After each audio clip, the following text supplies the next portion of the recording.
সালাম আলাইকুম বিয়াস, আশা করি সবাই ভালো আছেন, সুস্থ আছেন। ইলেকট্রিক্যাল ভিডিওর পক্ষ থেকে আমি ইলেকট্রিশিয়ান ইমরান চলে এসেছি আর একটা নতুন ভিডিও নিয়ে। তো আজকে আমি দেখাবো সৌদি আরবের একটা সৌদি সিরামিক্সের জেড প্লাস একটা কমেন্ট হাই কমেন্ট বসানোর জন্য। তো দেখতেছেন আনবক্সিং করার পর আপনি একটা ম্যানুয়াল পেপার পাবেন, তারপর ওয়ারেন্টি কার্ড পাবেন, বাস একটা স্ক্রু পাবেন 8 mm এর।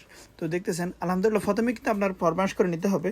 তো আমাদের দেশে দুই ধরনের হয়ে থাকে, একটা হলো জেড জেড প্লাস এবং একটা হলো আইডি প্লাস। আইডি বলতে সাধারণ যেগুলো যে হাই কমান্ডগুলো হয়ে থাকে ওটার মাপ হয়ে থাকে 11 ইঞ্চি, আর যে জেড প্লাস বলেন, টর্নেডো প্লাস বলেন, ওগুলোর মাপ হয়ে থাকে আপনার 13 ইঞ্চি বা 14 ইঞ্চি।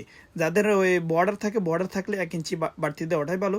তো দেখতেছেন আমি পরিমাণ অনুযায়ী আমরা বিদেশের সবচেয়ে বেশি সৌদি সেন্টে দিয়ে থাকি, কারণ সৌদি আরবে সবচেয়ে বেশি আপনার জেড প্লাস এবং টর্নেডো প্লাস এগুলোই থাকে। আর আইডি কমেট বলতে কোনো কিছু থাকে না, বলতে সাদা কমেট যেটা বাংলাদেশে আছে ওটা কিন্তু ওই দেশে নাই। তো আমরা এখানে 35 ডিগ্রি 35 সেন্টিমিটার আমরা টোটাল সেন্টার দিয়ে থাকি, যে ক্ষেত্রে যেই কোনো ধরনের কমেডি হোক আলহামদুলিল্লাহ সুন্দর মতো বসে যায়। তো দেখতেছেন আলহামদুলিল্লাহ প্রথমে পরামর্শ নিয়ে আমি প্লাস্টিকের পাইপটা কেটে নিলাম। তো অবশ্যই বলে রাখা ভালো, বাংলাদেশের কমেডিগুলোর সাথে একটা লিকুইড জাতীয় একটা মাজুন পাওয়া যায় প্লাস্টিকের খাঁজ সহকারে, কিন্তু সৌদি আরবে এটা দেয় না, কারণ ওখানে সবসময় ওখানের কাজের কোয়ালিটি আর বাংলাদেশের কাজের সিস্টেম একটু ডিফারেন্স বলতে আমরা এখানে সিলিকন ইউজ করে বসাই এবং ফাইবার মুখেও সিলিকন দিয়ে দিই। ইনশাআল্লাহ কোনো প্রকার কোনো লিকেজ হওয়ার কোনো বিন্দু পরিমাণ সন্দেহ থাকার কোনো কথা না। তো দেখতেছেন তারপরে আমরা সিলিকন দিই, তারপরে আমরা কিন্তু স্ক্রু করতেছি। এখন দেখতেছেন ফরমাইশ নিয়ে আলহামদুলিল্লাহ আমি স্ক্রুটা করে নিলাম এবং পরবর্তীতে দেখুন কি সুন্দরভাবে প্রথমে লেইর যে কানেকশানটা, যেটাকে বলে আপনার ফানির ফাইভিং কানেকশান, যেটা ওটাকে কানেকশান দিয়ে দিচ্ছে। তো এখানে একটা ফিল্টার থাকে, অবশ্যই ফিল্টারটা খুলে নিলে পরবর্তীতে আয়রন জমে বা কাঁচরা জমে আপনার ফানি বন্ধ হওয়ার কোনো সম্ভাবনা থাকে না, এই কারণে আমরা ফিল্টারটা খুলে নিই। তো খুলে নেওয়ার পরে কিন্তু আপনার পানির লাইনটা কানেকশন করবেন, ইনশাল্লাহ পাইপটা কানেকশন করবেন। তো এরপরেই কিন্তু আপনি সিলিকন দিয়ে নিতে হবে। তো আমি দেখতেছেন ফরমাইশ নিয়ে একদম দাগ দিয়ে যতটুকু জায়গা অনুযায়ী আপনার কমেন্টের দাগ আসবে অতটুকু অনুযায়ী আমি সিলিকন দিয়ে নিতেছি, কারণ নিচে এবং উপরে যদি সুন্দরভাবে সিলিকন দিতে পারেন তাহলে কিন্তু আপনার অ্যাডজাস্ট একদম সুন্দরভাবে বসবে।